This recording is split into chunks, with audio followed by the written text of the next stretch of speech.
سلام دوستان، محمد عثمانی هستم. با شما هستم با یک برنامه جدید، یک برنامه‌ای که مبنا و اساسش در باب کتاب هستش و دوست دارم لحظه و درنگی رو با شما با کتاب بگذرونم. واقعیتش یکی از مؤلفه ها و داده هایی که نشان میده که یک جامعه در فرایند توسعه در چه جایگاهی هست، میزان مطالعه و کتابخوانی اون جامعه هستش. در حیطه کتابخوانی فقط این نیست که ما برای سرگرمی در اوقات فراغتمون اقدام بکنیم به رمان خوندن یا کتاب هایی که تازگی ها باب شده در حیطه روانشناسی یا تقویت شخصیت یا تقویت رفتار، که اینها هم در نوع خودشون بسیار مهم هستش. اما یک سری کتاب ها هستش که داره ذهن من و شما رو به صورت ناخودآگاه میسازه و عرصه فرهنگ با وجود این کتاب ها هستش که شکل میگیره. اون چیزی که دارم درباره‌اش صحبت میکنم مسئله ای هستش تحت عنوان خودآگاهی. خودآگاهی مسئله ای است که از طریق اطلاعات، دانایی و اون معلوماتیه که شما در حیطه مسائلی مثل تاریخ، فرهنگ، جامعه شناسی، سیاست و خیلی چیزهای دیگه باید دربارش بدونید. ممکنه شما این جمله رو بگید که باز سیاست، اصلا سیاست بی پدر مادر، سیاست پدر سوخته بازی، سیاست چنین است و چنان. اما یه نکته رو باید دربارش بدانیم. به معنای واقعی سیاست این نیست. سیاست در طول تاریخ زیرکی و هوشیاری سیاستمداران و یا حکمرانان رو مثال می‌زدن برای دفاع از حقوق اون جامعه رو مد نظر قرار میدادن. یعنی اینکه بخوان بگن که فلانی را سیاست کردن، یعنی تنبیه کردن، ولی تنبیه نیست. سیاست کردن یعنی متناسب با اون وضعیت خطایی که انجام داده، اون کسی که در مقام تصمیم گیرنده هستش او رو سیاست میکنه. سیاست یعنی تدبیر امور، و تدبیر یعنی دانایی و آگاهی نسبت به یه مسئله‌ای که شما اون رو به نحو احسن اجراش بکنید. میگی تاریخ؟ تاریخ یعنی مهندسی اموات، قبور، تاریخ گذشته، تاریخ شکست ها، ولی واقعیتش تاریخ این نیست. تاریخ اون چیزیه که به مثابه یک پشتوانه فکری و پشتوانه رخدادی یک جامعه هستش. درسته ممکنه یک جامعه تاریخی مملو از شکست ها داشته باشه، ولی چرا مملو از شکست ها داره؟ به خاطر اینکه از آنچه که در مسیر این تاریخ به پیش اومده، جلو اومده، اون رخدادها، اون حوادث رو نکاویده، بررسیش نکردیم، گذشت کردیم، یعنی فرستادیمش تو اون بایگانی ذهنیمون. چرا؟ چون همواره از شکست بدمون میاد، از ستم بدمون میاد، از بسیاری مسائلی که پیرامونمون اتفاق افتاده، از حکمرانانمون بدمون میاد. چرا بدمون میاد؟ چون اونا استبدادی بودن، چون اونها آدمای دیکتاتوری بودن و به نام دین به من و شما خیانت کردن، به نام خیلی هم مسائل به من و شما زور گفتن، پس ما از تاریخمون بدمون میاد. ولی واقعیتش این نیست. تاریخ داره مخیله من و شما رو شکل میگیره. اگر پدری در زیست خانوادگی خودش به فرزندانش زور میگه و به جای گفتگو و تعامل نیک با فرزندانش از در تحمیل برمیاد، او داره یک امر نهادینه در رخدادهای جامعه رو با خودش به خانواده میاره. اگر تو ماف ضمیر هر یک از ما مرد سالاری نهفته هستش، دلیل اینه که ما سعی نکردیم گذشته خودمون رو بازخوانی کنیم، بازاندیشی بکنیم، نقاط ضعفش رو در بیاریم، نقاطی که به شکست منجر شده رو دریابیم و از اون نقطه‌ای برای پیروزی. ما در هر مرحله از تاریخ تلاش کردیم شکست‌های گذشته رو با تکرار تاریخ تبدیل به پیروزی کنیم، اما دوباره به شکست خوردیم. دقت کنید به حرف من. ما تلاش کردیم در سیروریت، یعنی ما بعد از آن که ساسانی‌ها شکست خوردن و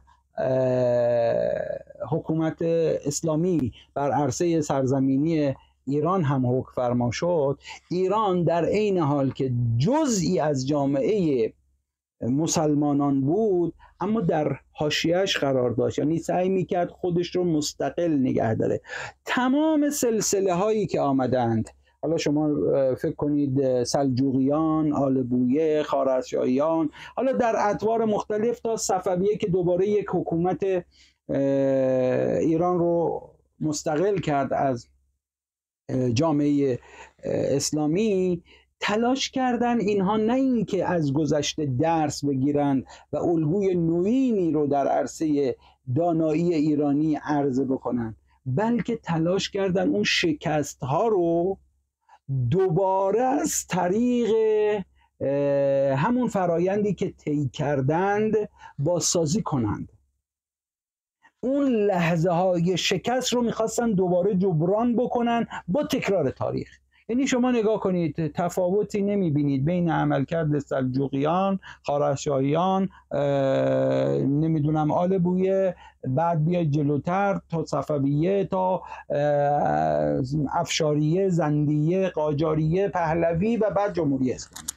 همینطوری این مسیر رو طی بکنید میبینید که حتی در جمهوری اسلامی که در اندیشه توسعه انگاره امپراتوری شیعه بود، داره اون ماف ضمیر مخیال ایرانی رو که در تصورش وجود داره، این مسئله که ما امپراتوری بودیم، ما نفوذ داشتیم، این کشورهای پیرامونی کشورهایی بودن که تحت حاکمیت ما بودن، حالا توی عرصه جدید از طریق رویکردها تلاش میکنیم نفوذ خودمون رو در منطقه افزایش بدیم. برای چه چیزی؟ برای جبران آن چیزی که به دست نیاوردیم، ولی دوباره از همون مسیر با یه قالب‌های جدیدی تلاش میکنیم چیکار میکنیم؟ اون رو احیا کنیم. دلیل این همه مسائل و آشفتگی در یه مسئله هستش. ما تاریخ خودمون رو به پرسش نکشیدیم. ما دانایی خودمون رو به پرسش نکشیدیم. در نقطه ای از تاریخ ایستادیم. نمیدونیم که به دنیای کلاسیک و سنت ترادیشن باید متوسل بشیم یا نه به دنیای مدرن. آیا ما مدرنیم؟ آیا ما سنتی هستیم؟ ما نمیتونیم یک فاصله ای بگذاریم بین گذشته خودمون و امروز خودمون. دنیای معاصری که باش زندگی دوست داریم مدرن باشیم. برای مدرن شدن اولین کاری که میکنیم با گذشته خودمون قطع رابطه میکنیم. اولین آیتم گذشته دینه، با دین رابطه قطع میکنیم.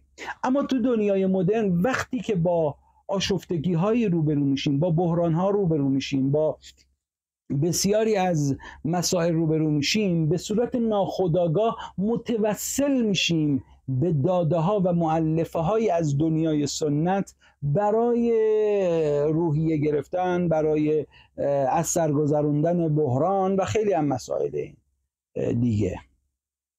یعنی به واقع ما نمیتونیم از یک پشتوانه فکری که داریم که همون سنت هستش رهایی پیدا کنیم. از سوی دیگه این سنت بازاندیشی نشده، بازخوانی نشده. الان چند تا مقاله در باب تاریخ تشیع ما داریم. که به معنای واقعی به صورت دانشگاهی اومده به زبان فارسی در باب تشیع کار کرده. چه نسبتی تشیع با ایرانیت داره؟ چه تلاش هایی صورت؟ اصلا شیعه از کی نمود پیدا کرده؟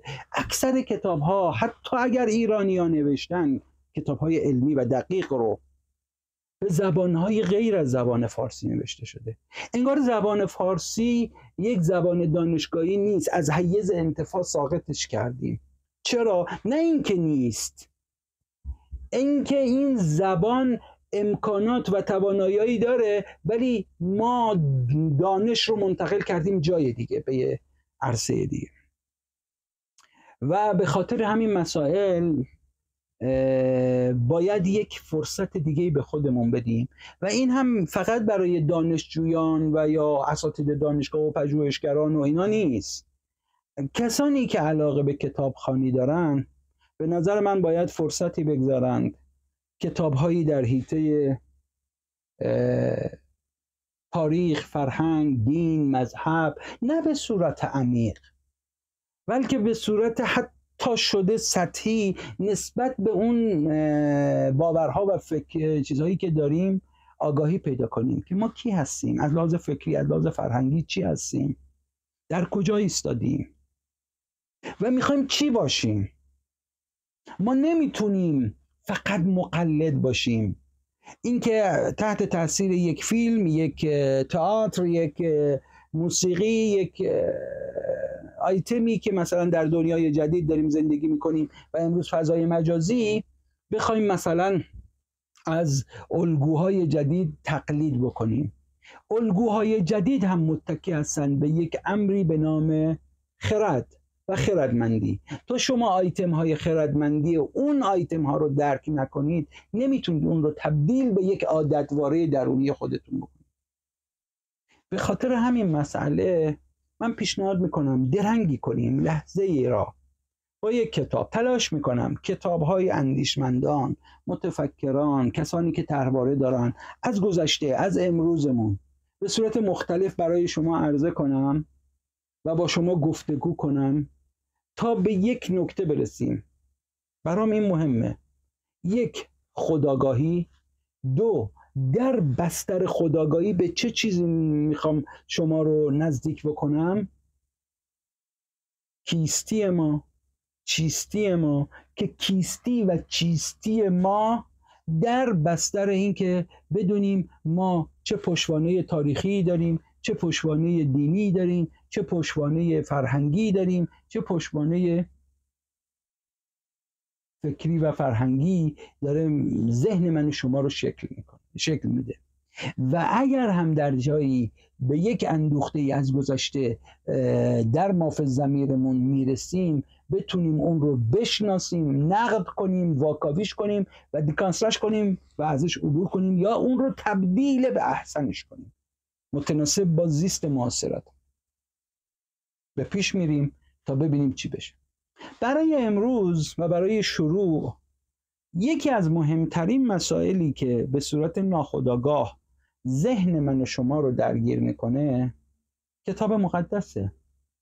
کتاب مقدس قرآن، کتاب مقدسی که امروز خیلیا دیگه ازش فاصله گرفتیم، تلاش میکنیم که دیگه مثل سابق حداقل این نبوده. مثلا در گذشته قرآن کارکردش این بوده که میرفتن سر قبرها میخوندنش، یا این که در به صورت تبرک خونه ای رو میخریدن اول قرآن وارد میکردن، در عروسی ها میذاشتن جلوی عروس و داماد. الان با این فرهنگای جدیدی که اومده این هم به حاشیه رفته.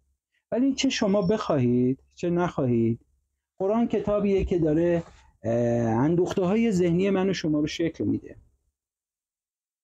و این باعث میشه که ما باید به این کتاب توجه کنیم. کسی هم از شما نمیخواد این کتاب رو به زبان عربی بخونید، یعنی بیای بگی آقا این کتاب رو من بخونم متوجهش نمیشم.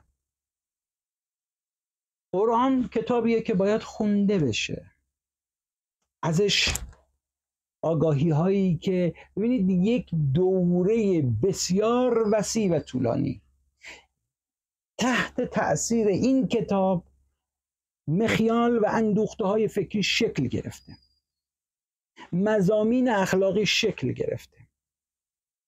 من چندی پیش در یک جایی صحبت کردم، در بعضی از در فکر میکنم انجمن جامعه شناسی ایران در 6مین کنفرانس سالانش، در اونجا یه نکته رو اشاره کردم. گفتم که در دنیای معاصر ما رفتار اجتماعی ما بنیان اخلاقیش پشتوانه دینی داشت. تحت تأثیر این 50 ساله اخیر، این 40-50 ساله اخیری که حاکمیت دینی در ایران چیز بوده، یک دگردیسی در بافتار اجتماعی ایرانیان شکل گرفته که از این عرصه دور شدن، به معنای عملی نه به معنای واقعی. چرا؟ چون هر یک از رفتار ما و عادتوارهای ما به صورت ناخودآگاه اون پشتوانه سنتی رو در پیش داره، در رفتار ما انعکاس پیدا میکنه. مثل اون دوستی که یادش گرامی وقتی میخواست بگه من سکولارم یا من مثلا لایکم، گفت به خدا من لایکم. لایک به مثابه حالا نه به معنای ضدیت، یعنی عدم اعتقاد و باور به دیانت در عرصه عمومی، ولی برای اثبات حرفش به خدا قسم میخورد. او تلاش میکنه در عرصه عمومی، در عرصه کنش رفتاری خودش در عرصه عمومی دین رو کنار بذاره، ولی به صورت ناخودآگاه برای شهادت گفتار خودش کلمه قسم خوردن به خدا رو میاره. این مقصر نیست. چرا؟ چون اون اندوخته ذهنی و فرهنگی که در پشت رفتار او هستش داره این رفتار رو انعکاس میده. خب چقدر نیک هستش که ما یک بار این کتاب رو بخونید. قرآن‌های زیادی در جامعه ما به زبان فارسی ترجمه شده است. به صورت مطلق اگر بخوام بگم، نمیخوام قاطبشون رو نفی بکنم، خب اینا درجاتی دارن، سطوحی دارن ترجمه ها، ولی بعضی از ترجمه ها رو من دقت کردم با اشتباهات بسیار فاحشی روبرو هستن. اخیراً قرآنی در عرصه جامعه ایرانی به چاپ رسیده که به معنای واقعی ترجمه بس نیک و صحیحی است از قرآن به زبان فارسی. خب این ترجمه ای که مترجم محترم هم نسبت به ترجمه های دیگه اشراف داشته و هم تلاش کرده که بعضی از این ترجمه ها رو ویراستاری بکنه و هم نسبت به بسیاری از این قرآن هایی که در زبان فارسی هست نقد نوشته. لذا خب قرآنی که این فرد با این پشتوانه فکری و فرهنگی داره میتونه یکی از ترجمه های بسیار مهم و دقیق به زبان فارسی باشه. قرآنی است که اخیراً حالا این چاپ سومش اومده تو بازار و من چاپ سومش رو دارم که به اهدای مترجم محترم به دست من رسیده. قرآن به ترجمه محمد علی کوشا هستش که نشر نی اون رو چاپ کرده. به معنای واقعی یکی از ترجمه های دقیق و صحیحی است که به زبان فارسی ما این قرآن رو داریم.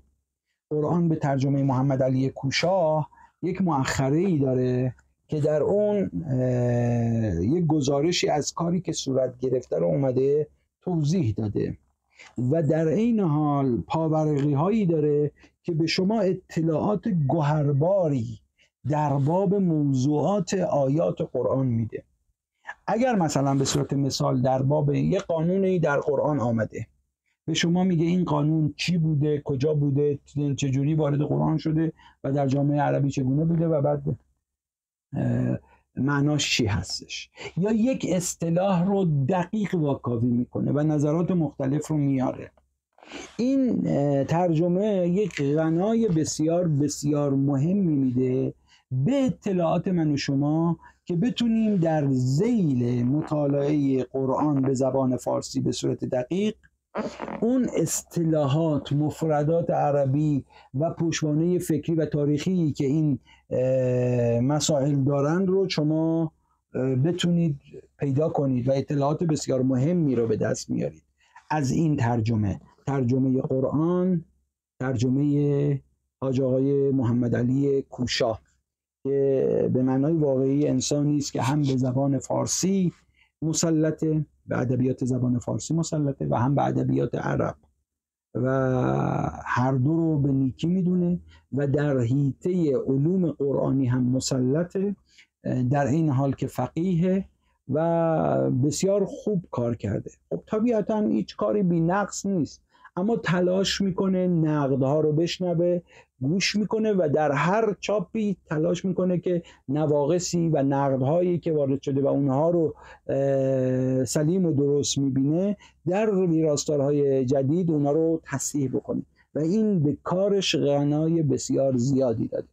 من در حال نگارش 2 مقاله هستم، هم در معرفی این قرآن و هم اقدام کردم به یک کار تحقیقی و پژوهشی که تلاش میکنم که این مقاله علمی پژوهشی در باب این قرآن بنویسم، ترجمه این قرآن.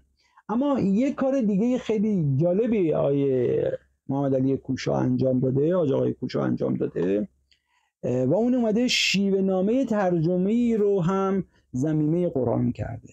یعنی اون کسی که حالا این برای متخصصین هستش، کسانی که میخوان به صورت دقیق ببینن که حاج آقای کوشا چیکار کردن در ترجمه، ایشون اومده به صورت یک شیوه نامه ترجمه کار خودش رو اینجا توضیح داده و بعدم از لحاظ تاریخی اومده ترجمه قرآن رو هم واکاوی کرده، در فلان قرن از چه زمانی ترجمه شروع شده و ترجمه قرآن به زبانهای دیگه به زبان فارسی به چه صورتی بوده. خیلی کتاب ضمیمه بسیار خوبی هستش که میتونه بسیار به ما کمک کنه برای پژوهشگران که در این حیطه اطلاعات گوهرباره به دست بیارن. اما قرآن یک متن هستش که اندوخته های فکری هر جامعه رو میسازه اگر مسلمان باشن. اما جامعه ایران یه جامعه متکثره، متنوع، قومی، فرهنگیه. یعنی این فقط مربوط به دوره معاصر نیست، در طول تاریخ از زمان تکوین ایران، یعنی شکلگیری ایران، حالا از دوره ایلامی ها به این طرف که یک انسجامی شکل گرفته در عرصه سرزمینی و یک حکومت مرکزی بر ایران ساکن شده، این تنوع و تکثر وجود داشته. در این حال هیچ تمدنی ابتدا به ساکن خلق نمیشه، بلکه از طریق داد و ستد با ملل دیگر، با فرهنگ‌های دیگه‌ای هستش که تمدنی نو شکل پیدا میکنه. خب امروز در حیطه اسلام پژوهی ما یک رشته‌ای رو داریم در حیطه مطالعات اسلامی تحت عنوان بایبلی که تلاش میکنن ریشه های معرفتی و دانایی و داد و ستد فکری و فرهنگی متداول میان اسلام و ادیان دیگر رو هم بررسی کنن.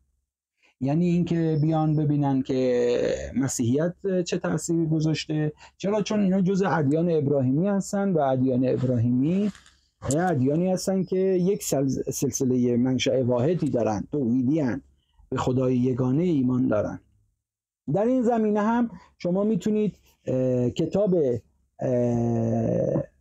تورات و انجیل، عهدین، عهد جدید و عهد قدیم رو با ترجمه پیروز سیار که یکی دیگه از ترجمه های بسیار بسیار خوب و نیک دو عهد، عهدین، عهد جدید و عهد قدیم رو که یکیش عهد جدید رو نی چاپ کرده دوباره و عهد قدیم رو هرمس چاپ کرده رو پیدا بکنید. یکی از ترجمه های بسیار خوب دو عهدین رو شما میتونید در اینجا پیدا بکنید، به زبان فارسی بسیار سلیس و روان و دقیق و بسیاری از مسائل بسیار مهم و گوهربار و پاورقی های بسیار خوبی که شما میتونید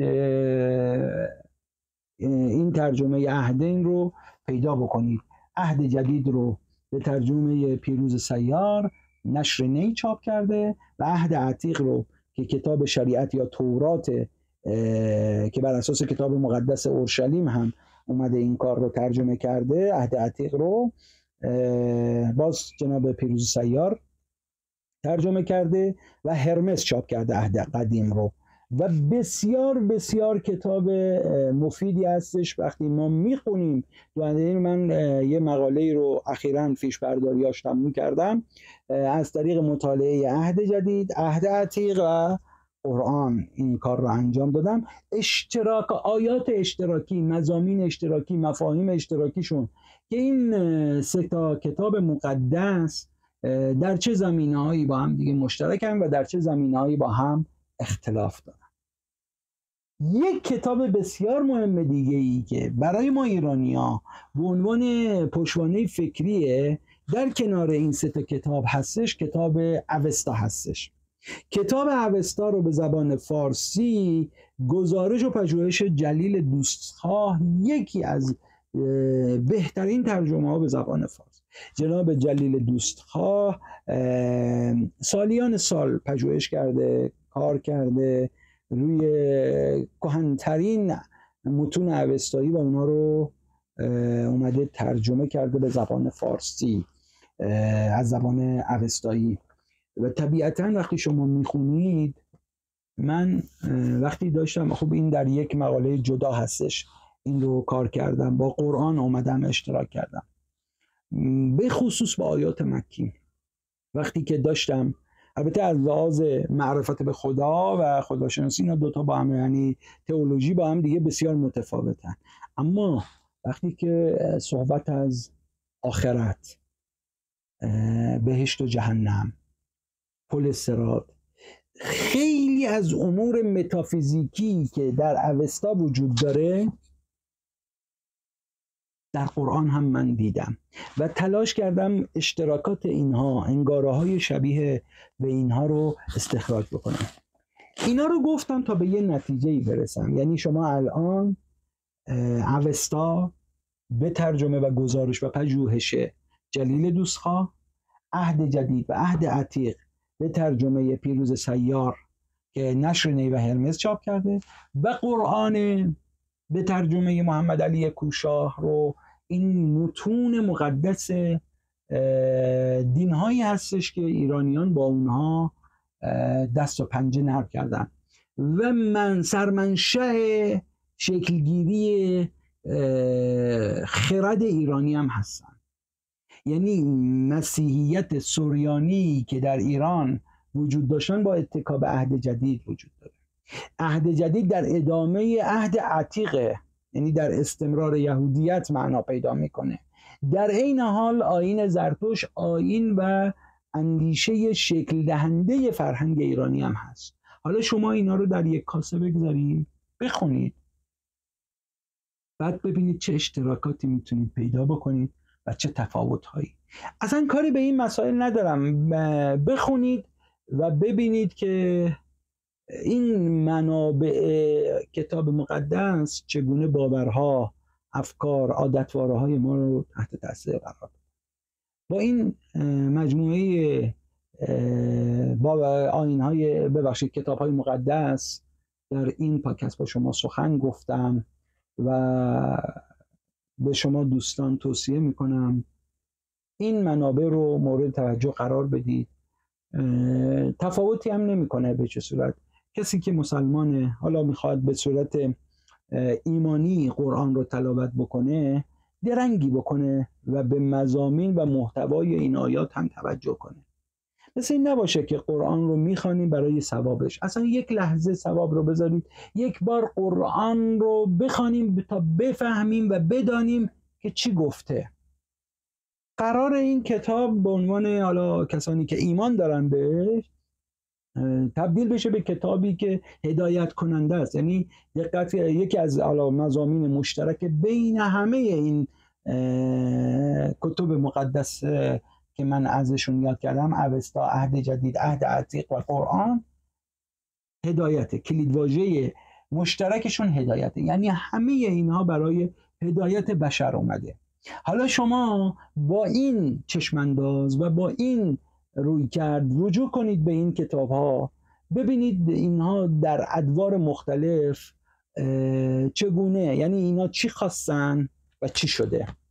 آیا آن چیزی که شده چقدر تطبیق داره با آن چیزی که با این آیات موجوده، با این مضامینی که در این دفت الکتاب موجود هستش، در میان این اوراق به نگارش در اومده، چه تطابق داره؟